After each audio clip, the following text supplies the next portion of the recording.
Então, hoje, nós vamos iniciar o estudo de Atos. Então, Atos, como eu disse anteriormente, é a continuação dos evangelhos de Jesus.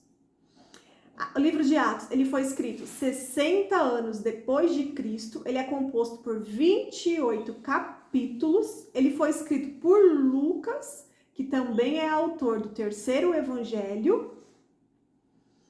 E Lucas, ele pegou o relato de várias pessoas para poder escrever o Evangelho de Jesus segundo relatos de Lucas. Nós estudamos o Evangelho segundo o relato de Mateus.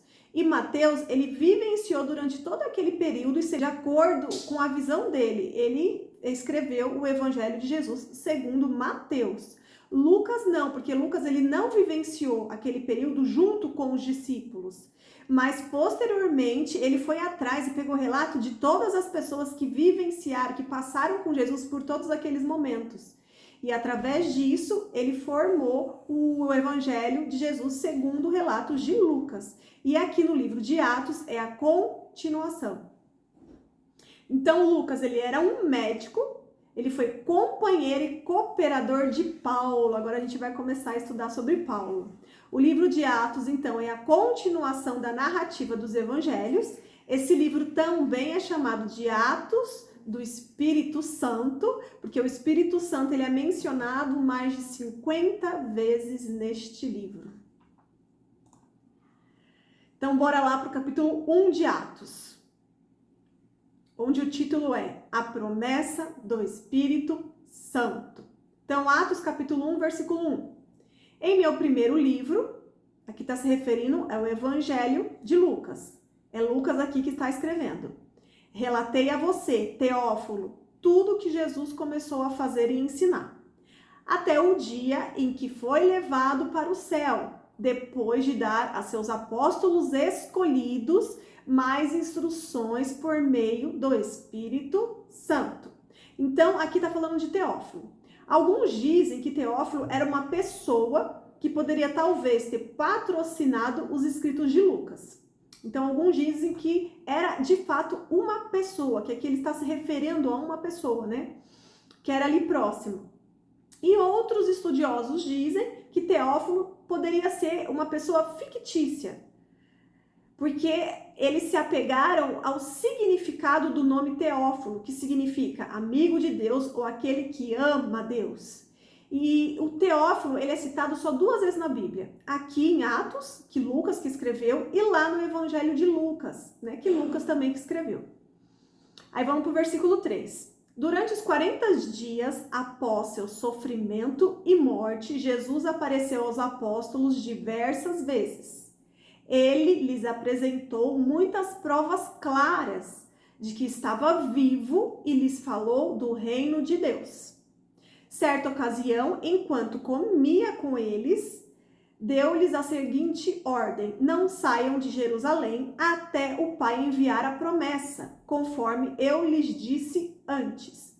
Então, olha só, Jesus ele morreu, ele ressuscitou ao 3º dia e após a sua ressurreição, ele ficou na terra durante 40 dias e durante esse período ele apareceu para muitas pessoas e durante esse período ele orientou e instruiu os seus apóstolos. Então ele ressuscitou, ele estava aqui na terra com o corpo ressurreto, ele não era um espírito, ele estava com um corpo material, no entanto ele comia com eles, certo? Aí no versículo 5, João, é Jesus aqui falando, João batizou com a água, mas dentro de poucos dias vocês serão batizados com o Espírito Santo.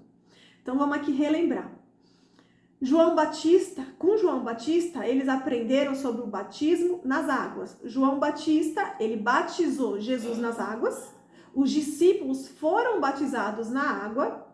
Pessoas que eram convertidas, elas também eram batizadas na água. Então, o batismo na água, ele é o início da caminhada cristã.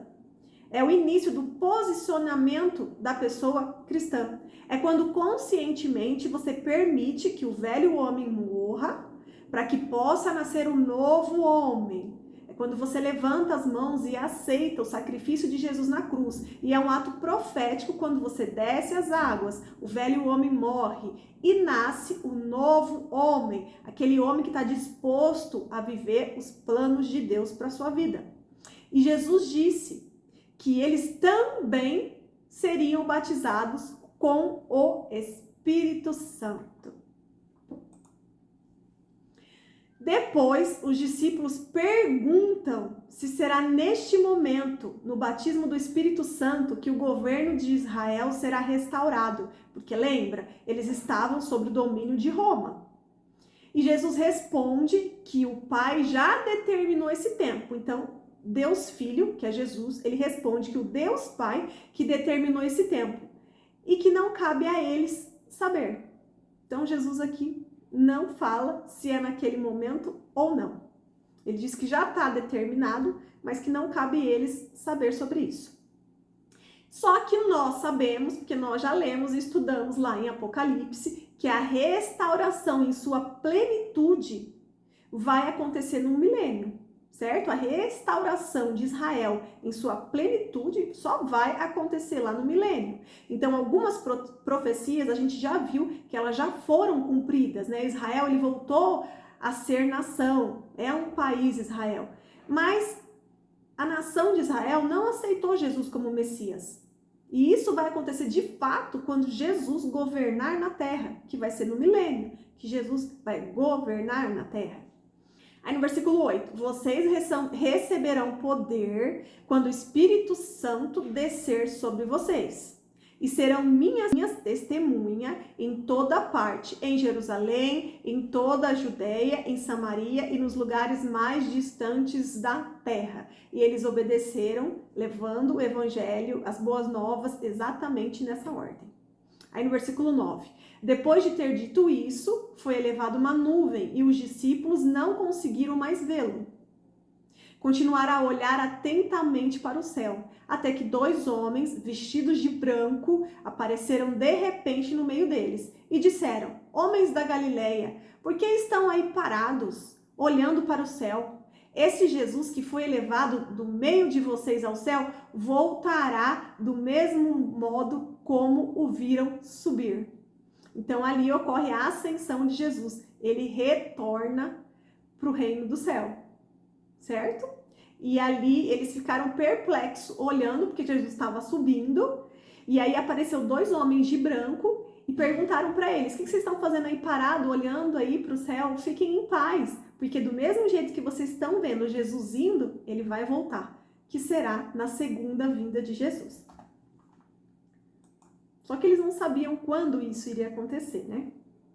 Aí dos versículos 12 ao 26 do capítulo 1 de Atos, acontece a escolha do novo apóstolo, que ficaria no lugar de Judas, porque lembra que Judas foi aquele que traiu Jesus e ele se matou. Então ali nessa parte de Atos capítulo 1, eles começam ali a conversar para ver quem substituiria Judas, para que ficasse então 12. Que eles queriam alguém que tivesse acompanhado eles durante toda a caminhada, que tivessem acompanhado Jesus desde lá do começo. E aí tinham 2 pessoas que sempre estavam junto com eles, que era o Barsabás e o Matias. Então eles lançaram sorte e Matias foi o escolhido. Vamos entender aqui a diferença entre discípulo e apóstolo. Discípulo é um aluno, é um seguidor. E Jesus, ele tinha muitos discípulos, porque muitas pessoas o seguiam, muitas pessoas eram instruídas por ele, muitas pessoas ouviam os ensinamentos de Jesus. Mas apóstolo significa mensageiro, aquele que é enviado, é o escolhido, o designado. E aqui neste momento, Matias, ele foi o escolhido para poder substituir Judas. E aí ele também se tornou um apóstolo, porque agora eles são mensageiros de Jesus. Jesus, ele voltou ao reino do céu. E eles estão aqui, eles são escolhidos, eles são apóstolos para pregar e espalhar as boas novas. Aí a gente já vai entrar no capítulo 2 de Atos. Aqui vai falar da vinda do Espírito Santo. Então aqui vamos entrar em Pentecostes. Lá no versículo 1, capítulo 2 de Atos. Então, no dia de Pentecoste, todos estavam reunidos num só lugar. De repente, veio do céu um som como de um poderoso vendaval e encheu a casa onde estavam sentados. Em algumas versões está vento impetuoso. Aí tem a ver com aquela canção que eu enviei no grupo, que fala, né? Vento impetuoso, traz línguas de fogo, batiza-nos. É o batismo no Espírito Santo, que é representado pelo vento impetuoso. Aí no versículo 3, então surgiu algo semelhante a chamas ou línguas de fogo, que pousaram sobre cada um deles.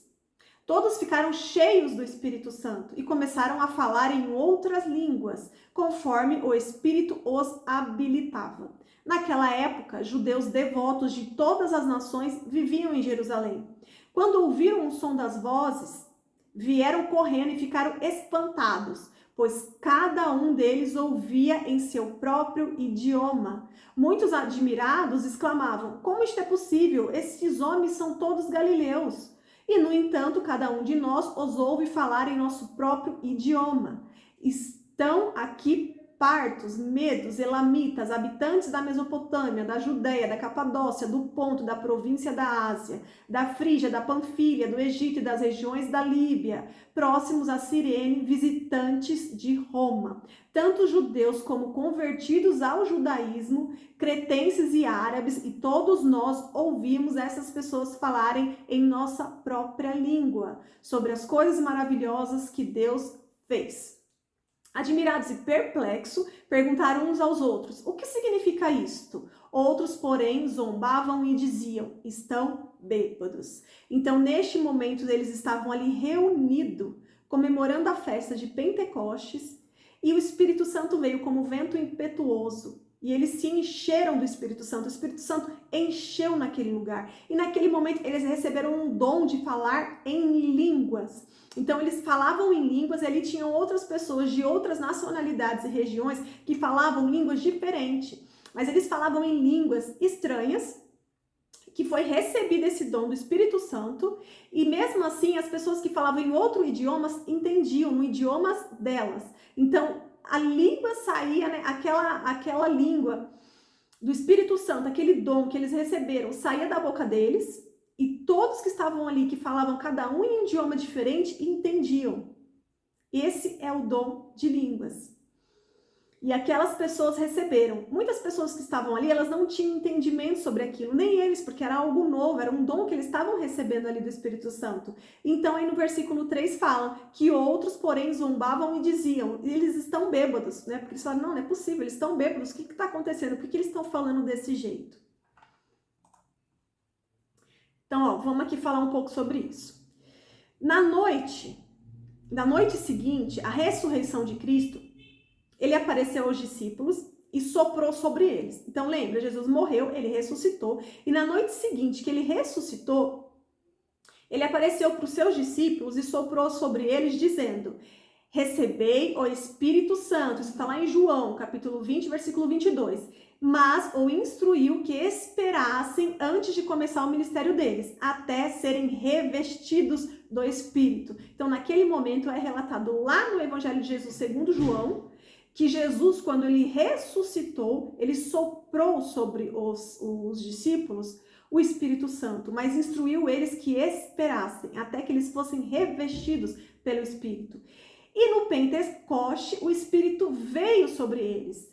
E depois do Pentecoste, o Espírito ele é concedido aos que criam, em alguns casos pela imposição de mãos, que a gente vai ver e vai estudar lá em Atos 8 e Atos 9. Então vamos entender aqui o que era a festa de Pentecoste, por que eles estavam reunidos e o que eles estavam comemorando. Então a festa de Pentecoste, ela é judaica e ela era para celebrar a lei de Moisés, que era a entrega da lei. Lembra quando Moisés ele subiu e o próprio Deus, a mão do próprio Deus que escreveu as leis nas tábuas. Então, essa festa de Pentecoste era justamente para isso, para comemorar a entrega da lei.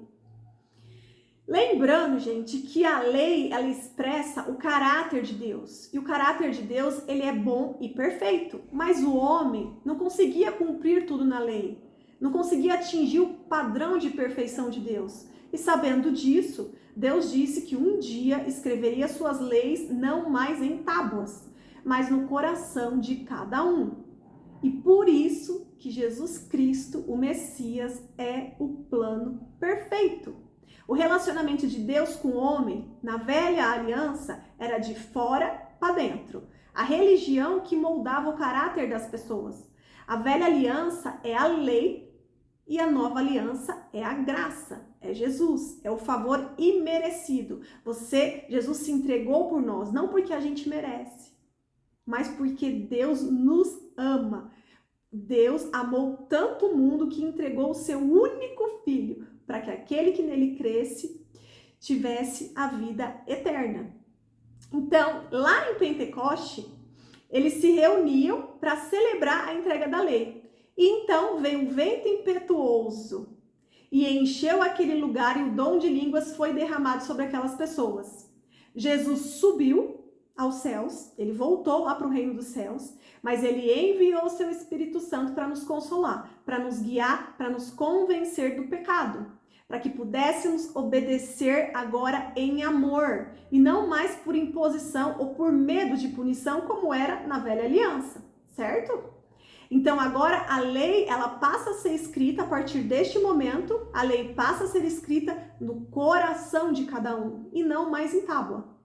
Então agora Deus, ele não está somente interessado no seu comportamento. A vontade dele é que cada um seja morada do Espírito Santo. E a partir daí que vai acontecendo a transformação de dentro para fora. E não mais de fora para dentro, como era na velha aliança. Porque na velha aliança, eles recebiam a lei, eles tinham que obedecer. Se eles não conseguissem obedecer, eles eram punidos por isso. E agora não, a lei não está mais escrita em tábuas. Agora a lei, ela foi escrita no nosso coração. Somos moradas do Espírito Santo. E é ele que nos conduz, que nos convence do pecado e que nos ajuda a obedecer em amor. E não mais por imposição ou por medo de punição. Porque Jesus disse que ele veio não para revogar as leis, para cumpri-la. Não foi isso? Então ele não veio para revogar. Mas agora a gente tem entendimento sobre isso. E nós sabemos que somos falhos e pecadores. E por isso que o Espírito Santo foi enviado. Ele que nos direciona, ele que nos convence do pecado, é ele que nos consola. Através dele nós somos aperfeiçoados a cada dia e vai acontecer uma transformação agora de dentro para fora, porque o Espírito Santo ele habita dentro de nós, certo? Então agora é a era da igreja, é a era da graça. Então ainda a gente está no capítulo 2 e agora a gente vai lá para o versículo 14. Então Pedro, ele deu um passo à frente com os 11 apóstolos e dirigiu-se em alta voz à multidão. Ouçam com atenção todos vocês, povo da Judéia e habitantes de Jerusalém. Escutem o que eu lhes digo. Estas pessoas não estão bêbadas, como algum de vocês pensam, pois são apenas 9 horas da manhã. Pelo contrário, o que vocês estão vendo foi predito há tempos pelo profeta Joel.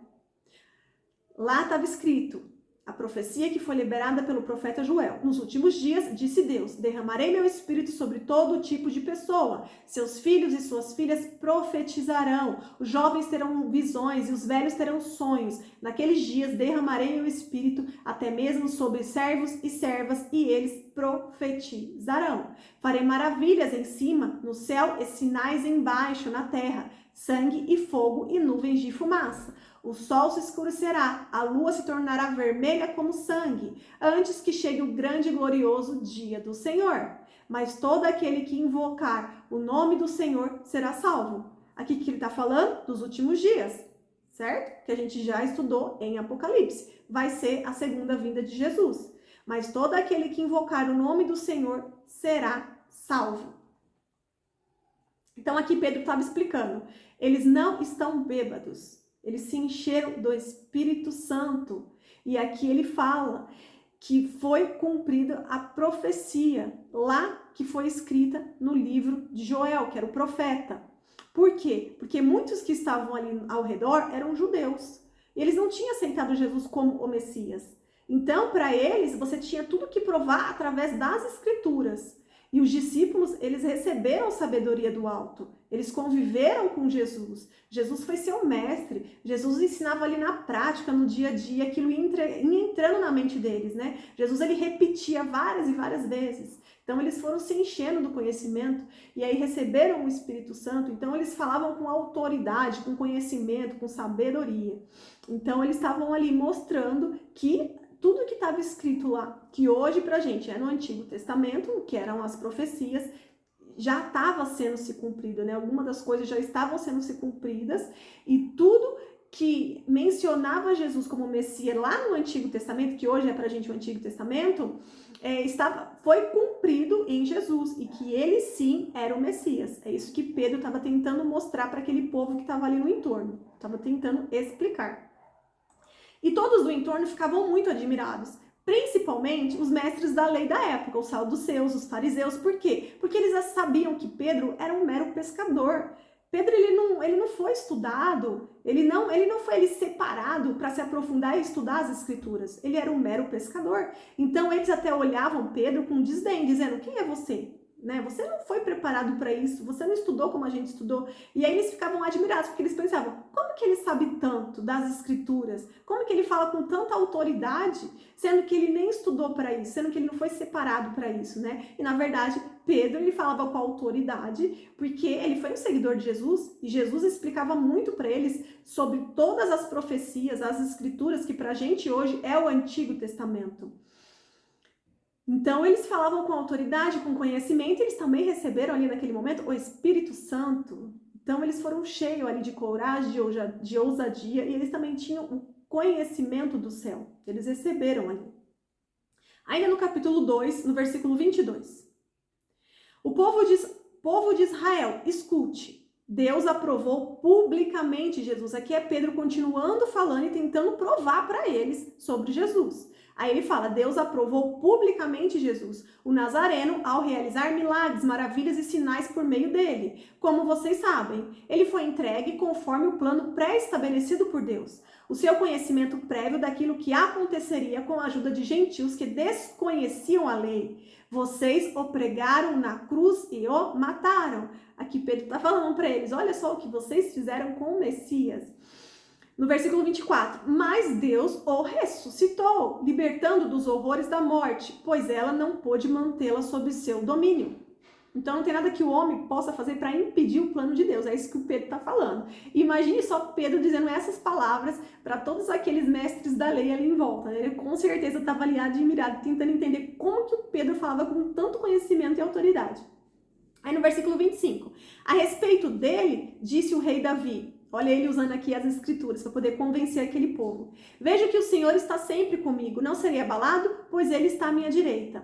Não é de admirar que meu coração esteja alegre, que minha língua o louve, meu corpo repousa em esperança, pois tu não deixarás minha alma entre os mortos, nem permitirás que o seu santo apodreça no túmulo. Tu me mostraste o caminho da vida e me encherás com a alegria da tua presença. Irmãos, permitam-me dizer com toda a convicção que o patriarca Davi não estava se referindo a si mesmo, pois ele morreu e foi sepultado, e seu túmulo ainda está aqui entre nós. Então aqui Pedro estava citando as escrituras, estava citando sobre o rei Davi, que os fariseus e saduceus, eles entendiam muito bem, eles estudavam muito sobre isso, e Pedro aqui com autoridade estava citando as escrituras, dizendo que quando Davi escreveu essa parte, não era para falar sobre si mesmo, porque Davi, ele morreu, ele não ressuscitou, ele foi sepultado.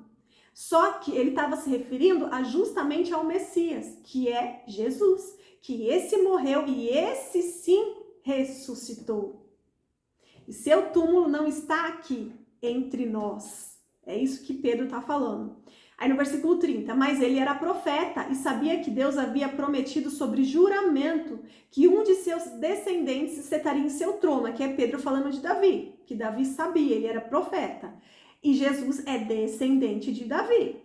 Aí no versículo 31, Davi estava olhando para o futuro e falando da ressurreição de Cristo, que não foi deixado entre os mortos, nem seu corpo apodreceu no túmulo. Por quê? Porque ele ressuscitou. Ainda no capítulo 2, versículo 32. Foi esse Jesus que Deus ressuscitou. E todos nós somos testemunhas disso. Ele foi exaltado ao lugar de honra, à direita de Deus. Então Jesus, ele veio, morreu, ressuscitou, subiu aos céus e está à direita de Deus. E conforme havia prometido, o Pai lhe deu o Espírito Santo, que ele derramou sobre nós, como vocês estão vendo e ouvindo hoje. Por que Pedro fala isso? Porque eles sabiam que Pedro não era letrado. Então, como que Pedro falava tão bem, com tanta autoridade, e falava sobre as Escrituras? Então, Pedro estava falando que o Espírito Santo foi derramado sobre ele, sobre todas aquelas pessoas, e por isso que eles falavam daquele jeito. Aí no versículo 34, pois Davi não subiu ao céu. Então, aquele trecho que ele estava falando, citando as Escrituras, deixa bem claro, ele está tentando provar que aquilo não se referia a Davi, e sim a Jesus. Porque daí ele fala, e no entanto disse, o Senhor disse ao meu Senhor, sente-se no lugar de honra à minha direita, até que eu me humilhe, até que eu humilhe seus inimigos e os ponha debaixo dos seus pés.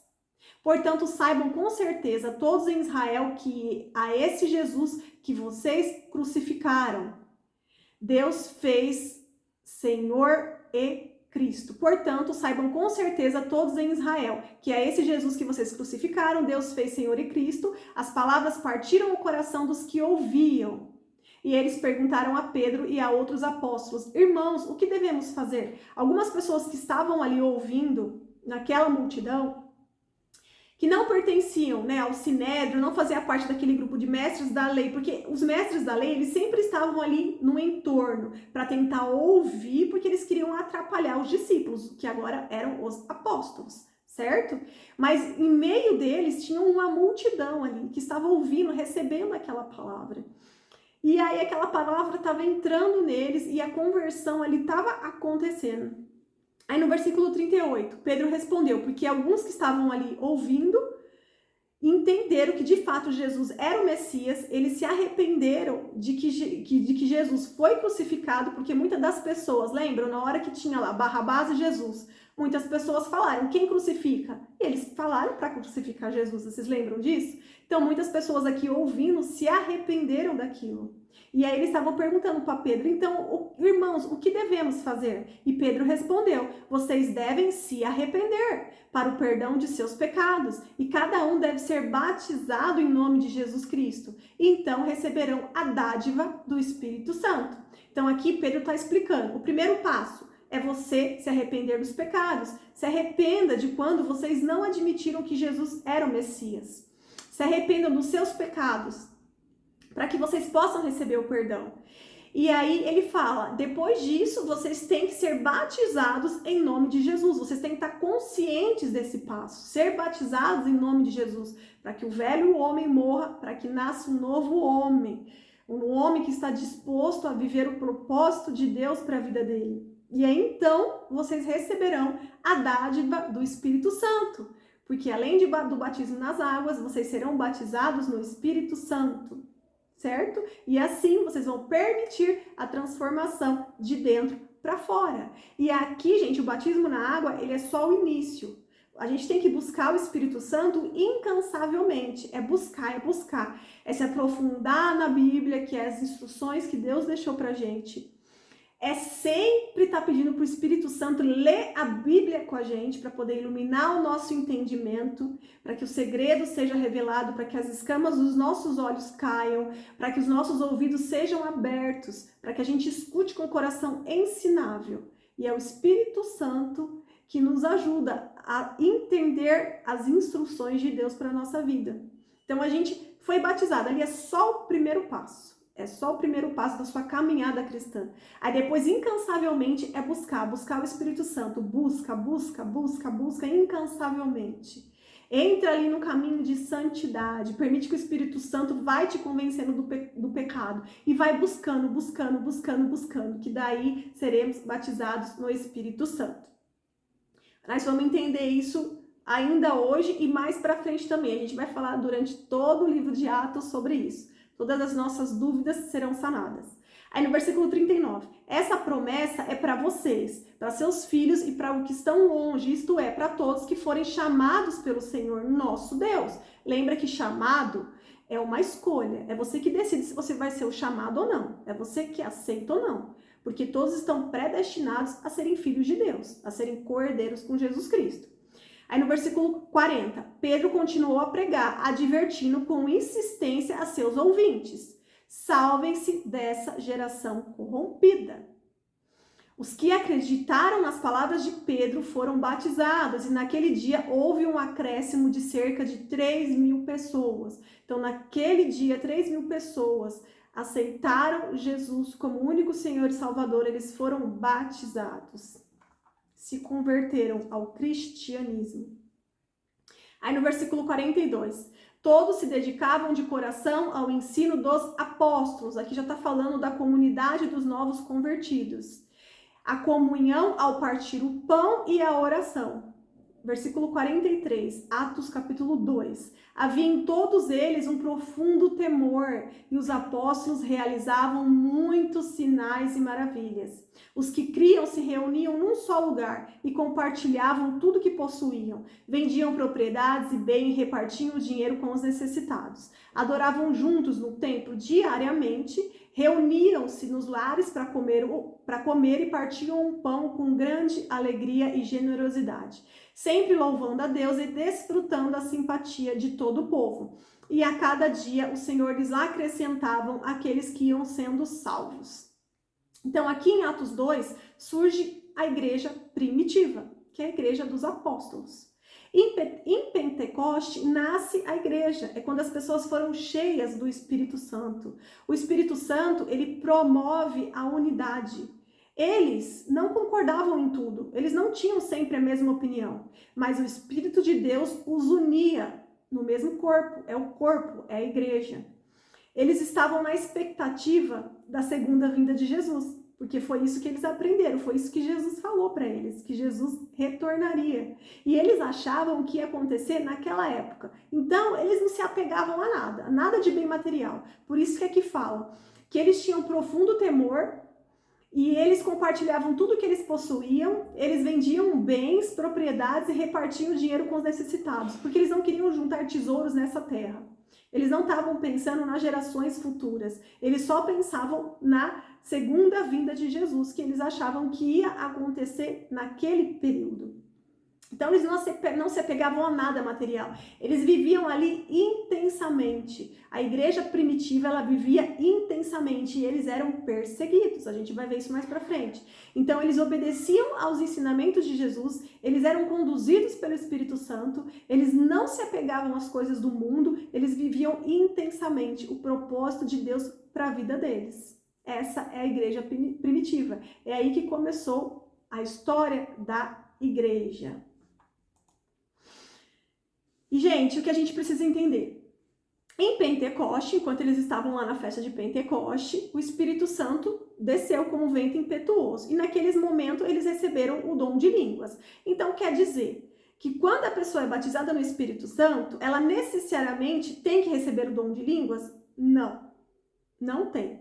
Não são todos que recebem os dons de língua. E durante todo o livro de Atos, a gente vai ver que pessoas receberam outros dons. A gente vai estudar sobre isso.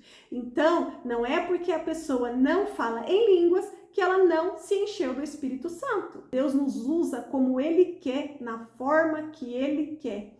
Então, algumas pessoas recebem os dons de mestre, outras recebem os dons de línguas, e a gente vai aprender outros dons. Então, Deus distribui os seus dons conforme Ele quer, do jeito que Ele quer, no período que Ele quer. Uma coisa que nós sabemos: primeiro, você tem que ter o posicionamento de cristão. É ter Cristo como centro da sua vida. É seguir aos ensinamentos dele e não aos ensinamentos do mundo. E nem aos ensinamentos da religiosidade. Porque lembra, religiosidade, ela está vinculada ao Antigo Testamento, onde eles estavam vinculados às leis escritas nas tábuas. Certo? Onde quando a pessoa não obedecia, ela era punida. E muitas vezes punida com a própria vida. Essa era a aliança, mas com Jesus não. Jesus, ele subiu e ele enviou o Espírito Santo. E com o Espírito Santo, as leis agora elas são escritas em nossos corações. Por isso que a gente precisa ter um coração ensinável. para que a transformação ocorra de dentro para fora e para que a gente agora obedeça as leis não com medo, e sim em amor, e sim em gratidão pelo que Jesus fez por nós, porque por causa do sacrifício dele, nós fomos adotados como filho, temos direito à herança, ao reino dos céus, à eternidade, certo? E somos co-herdeiros com Jesus Cristo. Ele foi para construir muitas moradas, deixou isso bem claro, eu tô indo na frente para construir muitas moradas, para esperar vocês. Aí quando a gente morrer e for pro céu, imagina, Jesus vai nos receber pelo nome, né? Eu creio que quando eu chegar lá no céu, Jesus vai falar: oi, Milene, seja bem-vinda. E ele lá já vai ter a minha morada preparada. Eu creio, certo? Então é isso, mas durante todo o livro de Atos e depois durante as cartas de Paulo, a gente vai tirar várias dúvidas sobre os dons, sobre os talentos, sobre todos os segredos do Espírito Santo. Muita coisa que a gente ouve, que a gente fica meio em dúvida, mas aqui o primeiro passo que a gente aprendeu é que aqui foi formada a igreja. Nem todos concordavam com tudo, eles não pensavam exatamente igual em relação a todos os assuntos, mas o Espírito Santo os unia, o Espírito Santo promovia a unidade. Por isso que a igreja é um corpo, onde cada pessoa é um membro daquele corpo. Então, o corpo sem mão é um corpo deficiente, tá faltando ali uma mão, certo? Então, cada membro da igreja é um membro do corpo de Cristo, que é a igreja. O Espírito Santo, ele promove isso. Por isso que a gente tem que buscar incansavelmente e se encher do Espírito, porque assim também, na luta da carne contra o Espírito vai prevalecer. Mas se você não estiver buscando o Espírito Santo, a sua carne vai ser mais forte. E aí, nessa luta, sempre vai prevalecer o quê? A sua vontade, que é a vontade da carne. E a vontade da carne, ela é pecadora, ela é falha, porque o ser humano, ele é pecador e falho. Por isso que a gente tem que se encher do Espírito Santo, para que o Espírito se fortaleça e tem que resistir às tentações do diabo. E a gente só consegue isso quando a gente está cheio do Espírito Santo. Certo? Por hoje, gente, é isso. A gente estudou capítulo 1 e 2. E aí na próxima semana a gente vai continuar. Então vamos orar agora para terminar? Obrigada, Senhor. Obrigada pela sua palavra, Senhor.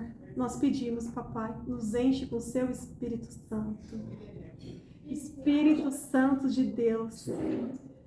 Esteja, Senhor, em todos os ambientes. Encha, Senhor, os lugares. Vem com as suas águas purificadoras, Senhor. Purifica os ambientes, Senhor. Nos limpa de dentro para fora, Senhor. Nos capacita, Senhor. Queremos receber a sabedoria do alto. Clamamos por sabedoria e inteligência, Senhor. Nos usa como instrumento, Senhor. Ativa, Senhor. Acende a chama do Espírito Santo dentro de cada um de nós, papai. Que todos aqui possam ter momentos extraordinários. Que todos aqui possam viver o milagre, Senhor, da cura. O milagre da multiplicação. O milagre da restituição, da restauração. Em nome de Jesus. Que pessoas sejam curadas, que pessoas sejam libertas, que mentes sejam renovadas, papai, pela sua palavra, papai. Que corações de pedra sejam quebrados em nome de Jesus, que pessoas recebam um coração de carne moldado pelo Espírito Santo, um coração ensinável, papai. Nos ensina, Senhor, nos ensina. Queremos ter a mente de Cristo, queremos nos comportar como Cristo, Senhor. Tira as escamas dos nossos olhos, Senhor. Quebra, Senhor, nos quebra e faz de novo, papai. Quantas vezes for necessário, nos molda, Senhor. Que o seu Espírito Santo nos guie, que o seu Espírito Santo nos direcione, papai. Queremos viver o extraordinário, papai. Queremos viver milagres, sinais, maravilhas, Senhor. Queremos viver prodígios, Senhor. Queremos ter experiências contigo, papai. Queremos compartilhar, Senhor. Muito obrigado, Senhor. Fortaleça a nossa fé, papai. Muito obrigada. Em nome de Jesus, amém. Amém, gente. Que Deus abençoe. Bom descanso para vocês. E até semana que vem, se Deus quiser. Beijo, gente.